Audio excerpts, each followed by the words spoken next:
Selamat siang, assalamualaikum Bu. Iya, selamat siang Mbak. Waalaikumsalam. Selamat duduk Pak. Terima kasih. Duduk yang nyaman ya Mbak ya? Ya, Oke. Duduknya sudah nyaman Mbak? sana sudah nyaman Bu. Sebelumnya ini Mbak perkenalkan dulu, saya Eka dan Mbak bisa panggil saya Bu Eka atau Mbak Eka terserah Mbak. Saya panggil Bu Eka aja. Boleh. Ya. Sebelumnya nih, Mbaknya atas nama siapa? Kalau saya Yundri Bu. Oh, Yundri, Mbak Yundri ya. Ya. Oke, Mbak Yundri. Kabar Mbak Yundri hari ini bagaimana? Hari ini cukup baik sih Bu. Aktivitas Mbak Yundri sebelum sini mungkin Mbak Yundri ngapain? Tadi sebelum ke sini saya kuliah pagi kan. Jadi setelah itu ya langsung ke sini. Ya, Oh. cuma ada satu mata kuliah aja Bu, tadi. Mbak Yundri sudah semester berapa? Sekarang sudah semester 5 Bu. Oh wow, sudah semester kelima. Iya. Rasanya sibuk-sibuknya ya Mbak Yundri ya. Sibuk. Selain aktivitas Mbak Yundri yang kuliah, Mbak Yundri biasanya ngapain aja? Selain aktivitas kuliah, paling seharian saya di kosan sih Bu. Maksudnya paling ya karena nonton itu pun saya tidak terlalu suka nonton sih Bu. Ya paling scroll TikTok ataupun media sosial lain gitu. Terus kadang saya baca-baca buku. Kalau misalnya emang niat baca buku ya Bu gitu. Kemudian paling kalau misalnya weekend ataupun hari-hari libur itu jalan sama teman, kadang badminton, terus kadang renang. Oh, Mbak Yundri sering main berarti ya? Kalau main sih Bu, soalnya kan di sini juga banyak sepupu saya juga ya. Mbak Yundri ini, kalau Mbak Yundri kan tadi bilangnya di kos ya, berarti Mbak Yundri bukan orang Surabaya ya? Saya bukan orang Surabaya Bu, saya orang luar pulau, NTT. Oh, Mbak Yundri dari NTT ya? Jauh sekali Mbak Yundri. Sangat jauh. Kenapa Mbak Yundri memutuskan untuk kuliah di Surabaya nih? Ya intinya cari pengalaman sih Bu. Tapi sebelum kesini tuh kayak banyak dramanya Bu. Saya itu gapir kan Bu 1 tahun itu karena tidak diizinin sama papa sama mama buat jauh dari rumah gitu. Merantau. Apalagi dulu kan saya kan tamatan 2021 ya Bu. Jadi pas zaman-zaman COVID loh Bu. Jadi saya itu tidak diperbolehkan buat masuk tahun 2021 gitu. Karena Nah ya kebetulan 2022 COVID-nya sudah mulai reda, jadi saya diperbolehkan. Saya juga malas Bu kuliah di sana. Kayak ya masa itu saja sih lingkungannya. Gitu. Ya. Jadi Mbak Yundri kepingin untuk mencari hal-hal Ya, baru kayak ya? suasana baru begitu di Jawa. Nah, Mbak Yundri nih, tadi kan bilang sebelumnya orang tua Mbak Yundri nggak ngebolehin, terus sekarang orang tuanya ngebolehin untuk kuliah. Ngerantau. Iya jauh. Iya. Itu menurut saya tuh jauh banget loh Mbak Yundri dari NTT ke Surabaya. Iya sangat jauh Bu. Keren sih Mbak Yundri. Ya intinya kayaknya ini sih Bu, pada intinya orang tua itu nggak boleh ngejauhin, nggak boleh diizin kasih ngasih rantau, karena itu tadi karena pas COVID sih Bu ya. Sekarang aman-aman saja sih Bu. Apalagi di sini juga ada tante sama om begitu, ada keluarga juga. Baik Mbak Yundri, saya sangat-sangat mengapresiasi nih Mbak Yundri mau datang ke sini, terus kemudian berbagi cerita dengan saya nih. Nah, sebelumnya nih Mbak Yundri, apakah Mbak Yundri sedang mengalami sesuatu hal makanya Mbak Yundri datang kemari? Iya Bu, saya ada tujuan sih Bu ke sini. Saya itu ada sebuah masalah. Masalahnya itu terjadi di lingkungan kampus sih Bu. Apakah itu mengganggu Mbak Yundri? Cukup mengganggu. Iya, tidak dibilang terlalu sangat ya Bu, karena ada sebagian yang masih bisa bikin saya tetap bertahan berada di lingkungan seperti ini. Jadi ya itu sedikit cukup mengganggu ya Bu dengan aktivitas saya sehari-hari, terutama di kampus gitu. Oh, oke Mbak Yuli. Apakah sebelumnya Mbak Yuli pernah melakukan proses konseling? Sama sekali belum pernah Bu, ini baru pertama kali. Baik, Iya. karena Mbak Yuli belum pernah melakukan proses konseling, jadi saya jelaskan terlebih dahulu ya Mbak. Oke, baik Bu. Jadi proses konseling itu di mana saya sebagai konselor yang nantinya akan membantu Mbak Yuli sebagai konseli, nantinya saya sebagai fasilitator nih Mbak Yuli. Nah, Mbak Yuli akan menjadi pemecah masalah sendiri atau Mbak Yuli yang eh, mengatur jalannya di mana penyelesaian masalah ini tuh ada di tangan Mbak Yuli sendiri nantinya. Nah, ini juga nih Mbak Yuli. Jadi kita pada proses konseling ini itu kan dibatasi oleh waktu nih Mbak Yuli. Mungkin kurang lebih 30 sampai 45 menit nih Mbak Yuli. Nah, kalau misalkan semisal dalam waktu itu kita belum dapat menyelesaikan proses konseling atau mungkin ada hal yang Mbak Yundri masih menjadi beban dalam cerita Mbak Yundri, mungkin nanti kita bisa buat atau akan jadwal ulang seperti itu Mbak Yundri. Apakah Mbak Yundri bersedia atau mungkin ada yang mau ditanyakan? Sudah bersedia dan saya sudah paham atas apa yang dijelaskan barusan. Oke, Saya baik. mengerti. Baik, karena ini nih Mbak Yuri, karena kita kan mungkin berbeda ini ya, berbeda. Iya.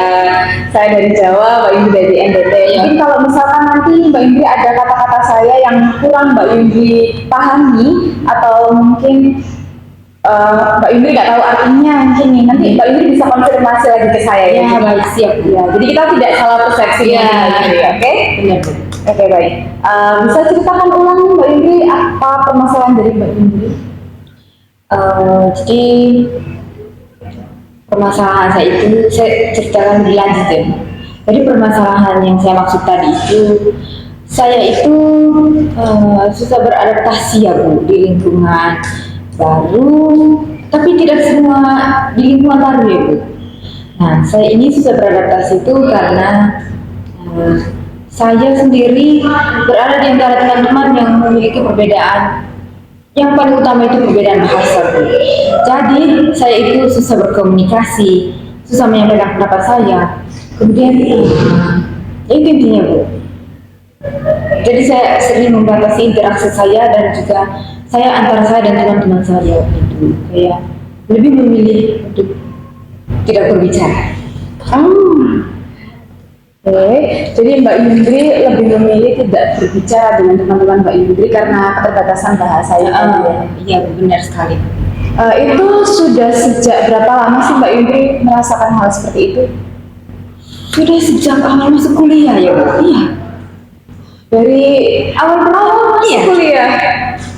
Wow, itu Sudah lama Bu. lama sekali. Apa sampai sekarang seperti itu Mbak Yundri? Sampai sekarang. Iya Bu.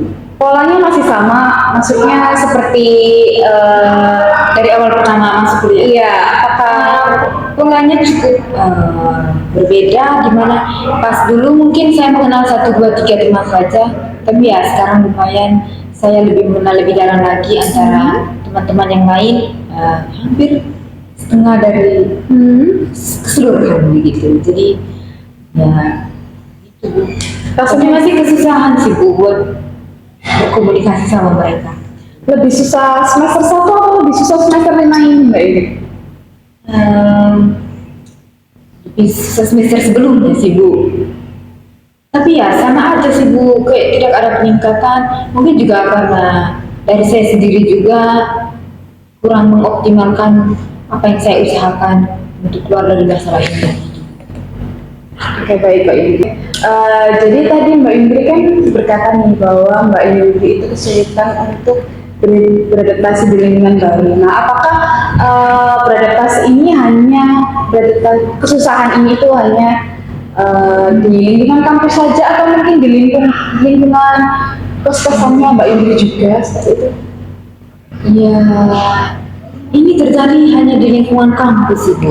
Kebetulan kan di lingkungan tempat tinggal saya itu kami sama-sama orang sana ya Bu. Jadi kayak berbicara juga nyambung, terus logat sama itunya juga sama kayak kan kalau orang dari sana sama sini kan beda ya. Kalau orang dari sana kan dari daerah itu kan NTT itu logatnya nada bicaranya itu kayak lebih kasar ya, jadi berbeda sama orang Jawa yang lebih halus begitu. Jadi ya hal tersebut juga mungkin saya lebih bebas begitu di lingkungan tempat tinggal saya. Ya, baik Mbak Yudi, karena tadi kan Mbak Yudi juga berkata nih bahwa Mbak Yudi dapat bersosialisasi atau berkata dengan nyaman ketika berada di lingkungan tempat tinggalnya Mbak Yudi. Iya.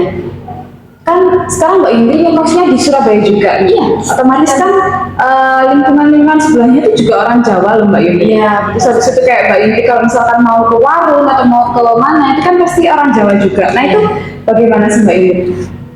Kalau dari lingkungan tempat tinggal sih paling ini ya Bu, seperti yang Ibu ceritakan, Ibu tanyakan kepada saya kan tadi, kalau apakah tetangga dekat perumahan ataupun di bareng-bareng juga begitu. Saya pernah punya kejadian yang cukup lucu. Jadi saya itu ditanyain, saya itu tanya harganya, terus orangnya itu jawab pakai bahasa Jawa kan Bu. Jadi saya itu apa maksudnya apa Bu yang kayak gitu terus kan Bu, maksudnya apa Bu, nanya ke ibu pemilik warungnya kan, lo ini lo Mbak yang pakai bahasa Jawa yang Jawanya itu kental banget. Terus udah lama banget Bu, itu baru dia sadar mungkin, oh ini bukan orang Jawa ya ternyata. Jadi saya bilang, Bu mohon maaf, saya itu tidak mengerti, saya bukan orang Jawa, orang dari luar Jawa gitu. Jadi ya seperti itu Bu, jadi kurang lebihnya seperti itu ya Bu. Kayak ketika kita berbicara dengan orang lain di sekitaran tempat tinggal saya itu, terutama orang-orang Jawa ya, jadi ketika mereka pakai bahasa Jawa, kita pakai bahasa Indo, jadi ya mereka juga akan ikutin kita untuk menggunakan bahasa Indonesia gitu. Walaupun ada yang masih menggunakan bahasa Jawa gitu. Apakah pertemanan, apakah di dalam lingkungan kuliahnya Mbak Yudi itu juga teman-teman Mbak Yudi tidak menggunakan bahasa Indonesia seperti tetangga-tetangga Mbak Yudi tadi? Kalau dari lingkungan pertemanan di perkuliahan seimbang sih Bu menurut saya, menggunakan bahasa Indonesia juga. Tapi kadang ada situasi di mana kayak teman saya berbicara full pakai bahasa Jawa. Nah, hal tersebut tuh yang bikin saya seperti yang saya ceritakan tadi, saya lebih memilih diam dan masa saya harus tanya artinya apa ya, kayak kan tidak enak Bu. Ibu bayangkan sudah berapa tahun ya saya kuliah, kurang lebih 2 tahun. Masa saya ya gimana ya Bu, kadang ada perasaan tidak enaknya begitu buat tanya-tanya ke orang gitu. Oh, baik. Jadi Mbak Indri lebih memilih diam. Iya. Daripada menanyakan. Iya. Apa yang Mbak Indri ini tahu sebenarnya. Iya benar. Oke, Mbak Indri. Nah, usaha-usaha apa sih yang pernah Mbak Indri lakukan sebelumnya untuk mengatasi permasalahan dari Mbak Indri? Usaha sebelumnya paling saya ini sih Bu, tanya ke teman sebelah saya ketika duduk di kelas kan Bu. Ada teman saya sebelah, ada orang ataupun teman yang menggunakan bahasa Jawa, saya itu tanya ke teman samping saya gitu, artinya apa begitu, dia ucapin artinya apa begitu. Kemudian juga saya sering nyari sendiri sih Bu di internet, di Google Translate bahasa Jawa begitu, nyari. Misalnya saya mendengarkan kosakata baru di kelas, saya itu mencari sendiri loh Bu, pas pulang rumah saya itu searching HP saya. Oh, jadi artinya itu ya tadi. Ya kan malu ya Bu, kalau misalnya teman saya ngomong bahasa Jawa, padahal konteks pembicaranya itu sedih kan Bu. Saya responnya ketawa kan tidak lucu Bu. Oh iya. Mbak Indri takut salah merespon namanya temannya. Iya. Bukan hanya salah mengucapkan, tapi salah merespon juga loh Bu, takutnya. Sebenarnya usahanya Mbak Indri sudah sangat baik. Iya. Yes. Tapi tidak sepenuhnya sih Bu saya melaksanakannya. Kadang juga ya itu tadi malu bertanya, terus malas mencari tahu. Hal itu juga menjadi penyebab saya terus-terusan berada dalam situasi ini sih.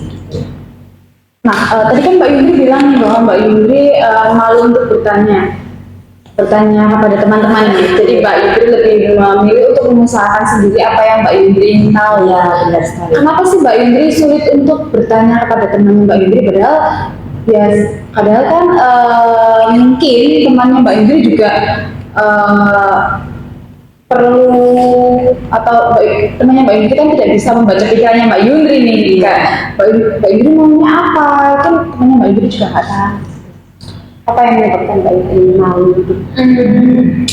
Ini sih Bu.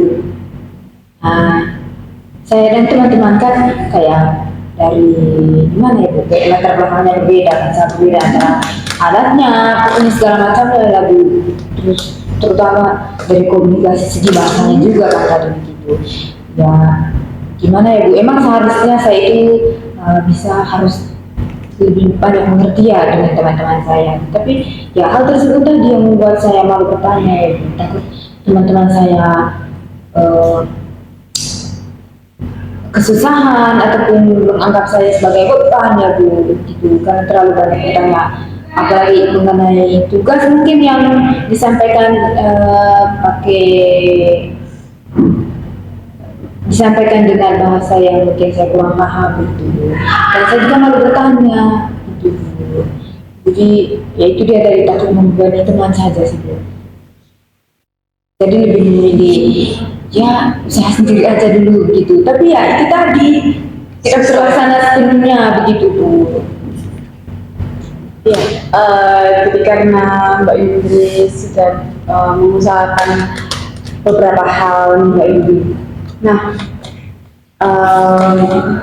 apakah teman-teman Mbak Yundri juga tidak menanyakan bahwa sebenarnya Mbak Yundri ini mau apa sih gitu, pernah nggak sih Mbak Yundri kayak tanya, atau mungkin membantu Mbak Yundri untuk keluar dari permasalahannya Mbak Yundri? Kalau teman sendiri ya ada sih Bu, teman yang membantu saya, kayak misalnya ada informasi menggunakan bahasa Jawa gitu. Mereka itu kadang mentranslate atau menerjemahkan kepada saya, ini loh Yun artinya gitu, artinya dari itu tadi yang mereka sampaikan ke ini gitu. Tapi ya kadang mungkin teman saya juga lupa menyampaikan kepada saya, terus posisinya juga saya malu bertanya, ya itu dia tadi jadinya kayak miskomunikasi begitu. Karena adanya miskomunikasi, ya jadi kayak tidak ketemu begitu loh antara tidak sinkron antara Mbak Yundri dengan teman Mbak Yundri. Iya benar sekali. Oke, baik Mbak Yundri.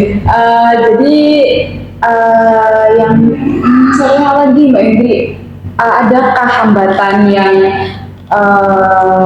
selama ini Mbak Yundri alami ketika Mbak Yundri mencoba untuk keluar dari permasalahan Mbak Yundri? Ada nggak sih hambatannya, seperti mungkin Mbak Yundri misalkan tadi kan bilang bahwa malu bertanya, terus habis itu kesulitannya jadi ya hambatannya ya tadi malu atau kayak gimana? Kalau hambatan sendiri itu ya itu dia sih Bu, kayak malu bertanya. Lebih memilih untuk dipendam sendiri dibandingkan untuk berani bertanya kepada teman begitu. Hal tersebut yang membuat saya menyusahkan diri sendiri sih Bu, kayak takutnya tugas yang saya kerjakan dengan yang teman lain kerjakan itu berbeda begitu, karena salah pengertian, karena saya yang salah pengertian begitu. Hal tersebut juga dapat mengganggu saya sendiri, mengganggu aktivitas keseharian saya juga ketika apalagi tugas banyak kan Bu begitu. Iya. Oke, karena Mbak Yundri tadi bilang bahwa Mbak Yundri malu untuk bertanya dengan teman-teman. Ada nggak sih inisiatif dari Mbak Yundri untuk mungkin nanti nih aku mau tanya sama temenku, aku mau coba tanya tanpa rasa malu gitu. Mungkin ada nggak sih Mbak Yundri? Kalau inisiatif untuk bertanya ke teman sih ada Bu, tapi lebih ke tidak enak sih Bu, kayak ya mungkin temannya ada kesibukan lain, terus saya juga banyak bertanya, ya kan tidak enak gitu. Jadi ya saya lebih mencari tahu sendiri sebisa saya, tapi ya itu tadi kadang juga tidak menemukan apa-apa Bu dengan usaha yang saya lakukan. Oke, baik. Tidak menemukan hasilnya begitu.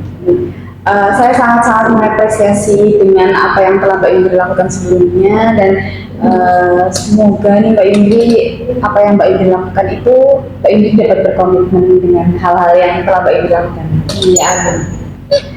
Jadi saya mencoba untuk menyimpulkan apa yang menjadi permasalahan Mbak Indri ya. Ya, baik. Jadi permasalahannya Mbak Indri di sini adalah sulit beradaptasi di lingkungan baru, terlebih di lingkungan kampus dan dimana di situ Mbak Indri jadi membatasi diri, berbicara dan lebih diam ketika bersama teman-teman ya, dan itu intensitasnya itu mungkin sekarang lebih lumayan daripada di semester-semester awal seperti itu. Iya, kan? benar sekali, Bu. Iya. Jadinya Mbak Indri lebih tidak percaya diri dengan apa yang akan Mbak Indri katakan atau mungkin Mbak Indri tanyakan, kemudian jadinya Mbak Indri juga menjadi orang yang nggak enakan kan, takut misalkan Iya, benar sekali. salah persepsi, Iya. terus habis itu kayak Mbak Indri merasa nanti takutnya Mbak Indri menjadi beban teman-teman Mbak Indri karena perbedaan itu tadi ya. Oke Mbak Indri. Nah, apa sih tujuannya Mbak Indri dalam melakukan proses konseling? Tujuannya yang paling utama itu saya ingin keluar ya Bu dari masalah saya. Kemudian tujuan saya yang ingin saya capai ke depannya itu saya ingin banyak belajar bahasa Jawa, belajar sendiri ya Bu, kayak seperti mencari tahu di Google Translate ataupun mencari baca-baca buku mungkin yang lain gitu kan, banyak Bu, sumber belajar yang bisa kita pelajari gitu. Kemudian saya tidak malu bertanya kepada teman, tidak malu menyampaikan pendapat saya kepada dosen dan juga kepada teman-teman. Lebih berani menyapa teman, bukan hanya sekedar menyapa kan. Selama ini saya hanya kayak misalnya bertemu cuma say hello aja begitu loh, tidak yang kayak menceritakan kemarin kamu bagaimana yang begitu, yang kayak cerita panjang lebar. Jadi mungkin kedepannya saya lebih mengusahakan diri untuk lebih bisa berbagi cerita lebih dalam lagi bersama teman-teman saya, dan tidak hanya sekedar hai say hello aja ketika bertemu gitu. Itu aja sih ya. Oke, jadi di sini ada 4 tujuan dari Mbak Indri tadi ya. Dimana Mbak Indri yang pertama ingin keluar dari permasalahan Mbak Indri yang tadi Mbak Indri bilang susah beradaptasi di lingkungan kampus. Iya. Ya, kemudian Mbak Indri pengen juga belajar lebih lagi tentang apa namanya tadi? Kosakata bahasa Jawa. Iya, kosakata bahasa Jawa Mbak Indri. Kemudian Mbak Indri juga mau tidak malu untuk menyampaikan pendapat Mbak Indri kepada teman-teman ataupun dosennya Mbak Indri karena perbedaan bahasa tadi ya. Kemudian yang keempat, Mbak Indri tadi bilang bahwa Mbak Indri ingin berani untuk mencoba menyapa teman-temannya Mbak Indri ya. Jadi bisa berkata lebih, jadi nggak cuma say hello, hai gitu doang ya. Tapi lebih bercerita lebih dalam lagi, bertukar cerita begitu. Oke, baik Mbak Indri. Dari tujuannya Mbak Indri, jadi tujuan yang ingin Mbak Indri capai tadi nih, mana sih tujuan yang ingin Mbak Indri capai pertama kali nih? Kalau tujuan yang ingin saya capai, yang pertama, yang paling awal yang ingin saya capai itu saya ingin menjadi pribadi yang lebih berani lagi untuk menyampaikan pendapat saya. Itu sih intinya. Saya menjadi lebih berani untuk menyampaikan ide saya kepada semua teman-teman. Baik, yang saya simpulkan di sini, jadi Mbak Indri ingin tujuan awal Mbak Indri ingin untuk tidak malu menyampaikan pendapat Mbak Indri kepada teman-teman ataupun kepada dosennya Mbak Indri seperti itu ya. Nah, dari banyaknya tujuannya Mbak Indri tadi, saya harap Mbak Indri dapat mencoba untuk terus belajar tentang tujuan-tujuan yang ada tadi, kemudian semoga juga nih Mbak Indri bisa selalu untuk mengusahakan hal tersebut seperti itu ya. Saya juga berharap seperti itu. Oke. setelah saya memahami permasalahannya Mbak Yuni, em, mungkin saya akan coba teknik assertive training, Mbak.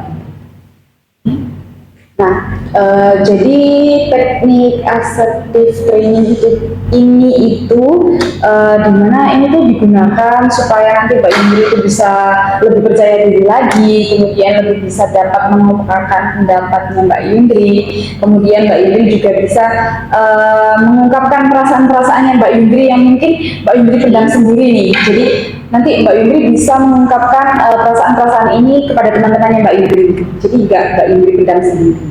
Nah, jadi teknik ini itu digunakan untuk mungkin orang yang kesulitan untuk mengungkapkan perasaannya atau mungkin mengungkapkan hal-hal yang sebenarnya aku pengen ngomong kayak gini loh, cuman aku nggak bisa ngomong kayak gitu Mbak Yuri. Nah, oke. Jadi latihan assertive training ini itu bisa digunakan Mbak Yuri untuk menyatakan diri bahwa tindakan yang Mbak Yuri lakukan itu layak atau tidaknya seperti itu Mbak.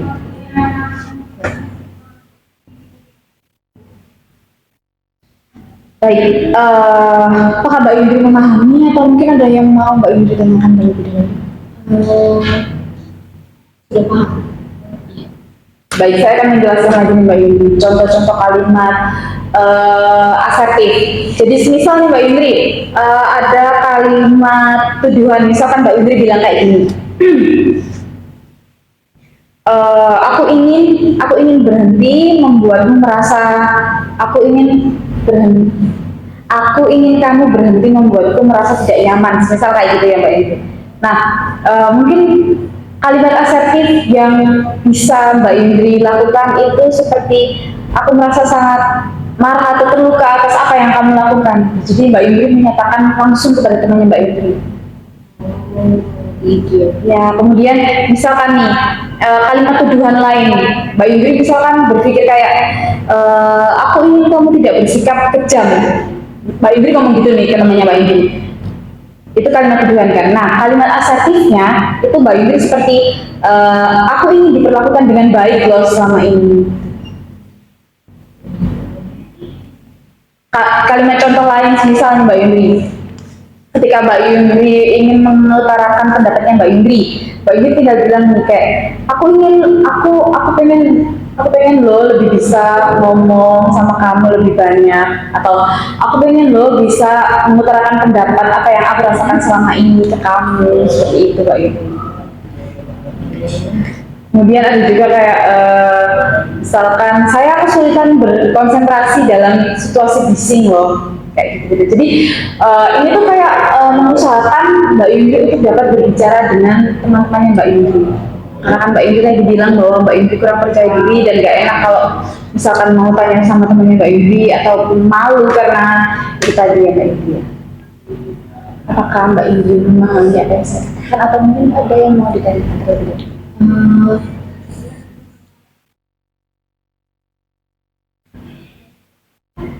Boleh jelaskan satu kalimat lagi itu? Boleh ya. Sepertinya Mbak Indri tampak kebingungan ya. Masih bingung. Karena baru pertama kali dengar. Iya boleh. Jadi semisal nih Mbak Indri merasa kesulitan misalkan ngomong sama temennya Mbak Indri, misalkan yang tadi temennya Mbak Indri misalkan pakai bahasa Jawa nih, terus Mbak Indri nggak ngerti, terus Mbak Indri bingung mau ngomong apa kan? Terus Mbak Indri ngomong ke temennya Mbak Indri, aku nggak tahu loh kamu lagi ngomong apa, boleh jelasin lebih atau mungkin kamu bisa gunakan bahasa Indonesia. Ya, jadi Mbak Indri mengutarakan apa yang ingin Mbak Indri sampaikan. Iya, jadi Mbak Indri tidak memendam perasaannya Mbak Indri sendiri. Jadi sampaikan kepada teman-teman. Saya sudah paham. Baik Mbak Indri, setelah Mbak Indri tahu dan memahami kalimat-kalimat yang telah saya contohkan tadi Mbak Indri, bisa kita bermain peran Mbak Indri. Jadi saya menjadi temannya Mbak Indri, kemudian Mbak Indri nanti jadi dirinya Mbak Indri sendiri, dan Mbak Indri menjawab saya dengan kalimat asertif. Apakah Mbak Indri dapat mendengar? Iya, paham. Oke baik, saya jadi temannya Mbak Indri nih ya. Aku loh Kak Iso kayak gini, aku ngerti gak sih? Ngerti gak sih Yun? Boleh ngomongnya pakai bahasa Indonesia. Soalnya saya tidak mengerti bahasa Jawa. Sepertinya Mbak Yundri masih ragu ya untuk mengungkapkan hal tersebut. Jadi bisa Iya, dia kayak masih kaku gitu loh Bu. Mungkin karena tidak terbiasa gitu loh. ya nggak apa-apa Mbak Yundri karena itu kan biasa. Iya. Iya, nggak apa-apa. Kita coba lagi yang ini. Aku lagi gak seneng deh Yun. Aku tahu nggak sih aku ngomong apa? Sumpah aku mantul banget sampai hari ini. Ngerti gak sih kamu? Maaf sebelumnya, boleh pakai bahasa Indonesia aja tidak? Soalnya kurang mengerti bahasa Jawa. Oh iya, aku lupa nih kamu dari NTT.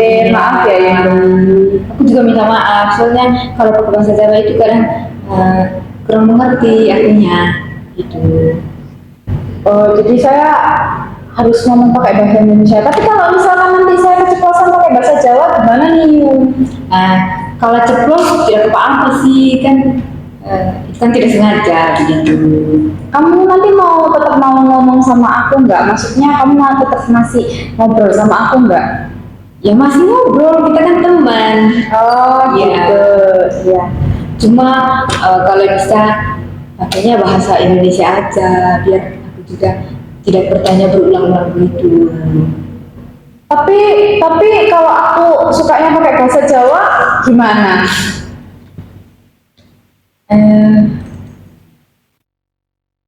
Ya usahakan pakai bahasa Indo kalau ngomongnya sama aku gitu. Oh ya, nanti aku Kalau bisa ya, maaf ya. Nggak apa-apa, nanti aku coba ya Yun. Maaf ya kalau misalkan keceplosan. Kenapa aku juga minta maaf soalnya kayak memaksa kamu buat harus ngomong pakai bahasa Indo gitu. Nah, jadi seperti itu Mbak Yundri, kalimat seperti itu yang mungkin bisa Mbak Yundri sampaikan kepada teman-temannya Mbak Yundri bahwa Begitu ya. iya, jadi kayak bahwa Mbak Yundri tidak dapat, misalkan teman-temannya Mbak Yundri ngomong pakai bahasa Jawa nih, ya kayak gitu ngomong kayak ngomongnya seperti itu. Saya sudah Ya. paham. Iya. Terus habis itu misalkan ada lagi nih Mbak Yundri, satu contoh lagi nanya boleh? Boleh. Nah, saya jadi temannya Mbak Yundri yang semisal saya mau bagi tugas presentasi nih Mbak Yundri, tapi saya pakai bahasa Indonesia. Nanti Mbak Yundri tanggapin pakai kalimat asertif ya. Yun, kita bagi-bagi tugas saja ya. Oke Mbak, ayo. Aku nanti pakai yang ini ya. Aku cari yang ini ya, yang gampang. Nanti yang susah buat kamu aja gimana? Masa begitu sih? Harusnya adil loh Mbak. Ya nggak apa-apa, aku nggak mau. Soalnya kan aku lagi keluar-keluar terus. Aku pengennya kamu aja yang susah, aku yang gampang. Ya aku juga sering keluar Mbak, tapi kan harusnya kita sama-sama cari yang susah dulu, terus kemudian barulah cari sama-sama yang gampang. Biar adil begitu Mbak. Jadi kamu maunya kayak gitu? Kamu nggak mau bantu aku? Ya bukan tidak mau bantu, tapi kan aku juga kan nanti yang kesusahan. Kita kan sekelompok, jadi ya harus saling sama-sama membantu. Aku juga mengerti sama Mbak, terus harusnya Mbak juga harus mengerti sama saya begitu. Gimana? Ya udah. Yaudah. Nah, iya. Jadi kita agak canggung ya nih Mbak Yuni. Aku mungkin karena sama ibu kali ya. Iya. Mungkin karena sama saya ya. Iya. Apa? Kalau sama teman lain yang seumuran mungkin bisa lah. Ya, nggak apa-apa nih Mbak Yuni. Nah, dari dua contoh tadi nih Mbak Yuni, apakah sudah mulai memahami bagaimana contoh kalimat asertif atau Iya Bu, saya sudah paham dari kedua contoh yang sudah kita praktekkan barusan. Saya sudah paham apa sih itu kalimat asertif sendiri. baik, karena saya sudah menjabarkan beberapa hal sama Mbak Yudri, ya saya harap semoga Mbak Yudri dapat bisa mengeluarkan pendapatnya Mbak Yudri dengan lebih percaya diri kepada teman-temannya Mbak Yudri, kemudian menanyakan tanpa rasa malu atau misalkan menyatakan semua hal yang ingin Mbak Yudri ungkapkan pada teman-temannya Mbak Yudri. Jadi Mbak Yudri nggak perlu menahan rasa sendiri, misalkan nggak tahu terus habis itu Mbak Yudri pendam sendiri nih. Jadi Mbak Yudri perlu mengungkapkan hal tersebut kepada teman-temannya Mbak Yudri. Ya. Jadi saya juga harap seperti itu, bisa lebih menjadi pribadi yang lebih berani begitu untuk menyampaikan sesuatu yang saya ingin sampaikan. Baik, sebelum berakhirnya sesi ini, mungkin ada yang ingin Mbak Yudri tanyakan kepada saya? Kalau tentang masalah-masalah yang barusan kita cerita tadi sih sudah jelas, sudah tidak ada. Tapi saya ingin bertanya, apakah bisa nanti saya kesini lagi, misalnya saya belum menemukan akhir dari permasalahan ini, tunggu. Baik, Mbak Yudri bisa datang ke sini lagi. Bisa ya? Ya, jadi di sini itu bukanya itu hari Selasa, Rabu, Kamis nih Mbak Yudri. Jamnya itu dari jam 8 sampai jam 6 sore sampai jam situ aja. Nanti jamnya terus sama Mbak Yudri nanti kita bisa kontak-kontakan lagi. Baik, nanti saya akan mencoba menghubungi kembali ya Bu jika saya memerlukan bantuan lagi. Iya, ya saya harap juga Mbak Yudri bisa mencoba untuk keluar dari permasalahan Mbak Yudri sendiri. Iya, Jadi, benar. semua ini kan tergantung sama Mbak Yudri sendiri. Iya, benar sekali. Mau atau enggaknya Mbak Yudri keluar, ya itu nanti akan menjadi motivasi untuk Mbak Yudri selesai dari permasalahan Mbak Yudri. Iya, benar sekali. Ada yang mau ditanyakan lagi nih Mbak Yudri? Sudah tidak ada. Baik, karena berakhirnya sesi proses konseling kali ini, ya saya harap semoga Mbak Yudri mencoba beberapa hal yang saya sampaikan tadi dan mengerti apa yang saya sampaikan tentang assertive training tadi dan mencobanya ke teman-temannya Mbak Yudri ya. Saya harap semoga Mbak Yudri bisa. Tapi sebelumnya saya juga berterima kasih kepada Ibu sudah mendengar cerita saya, permasalahan yang sedang saya alami begitu. Dan saya sendiri juga berharap saya bisa secepatnya keluar dari permasalahan ini. Ya. Saya langsung pamit pulang saja. Oh boleh Mbak Yudri, boleh. Terima kasih banyak Bu. Ya, Mau langsung pulang Mbak Yudri? Iya. Oh iya. Waalaikumsalam. Ya kembali.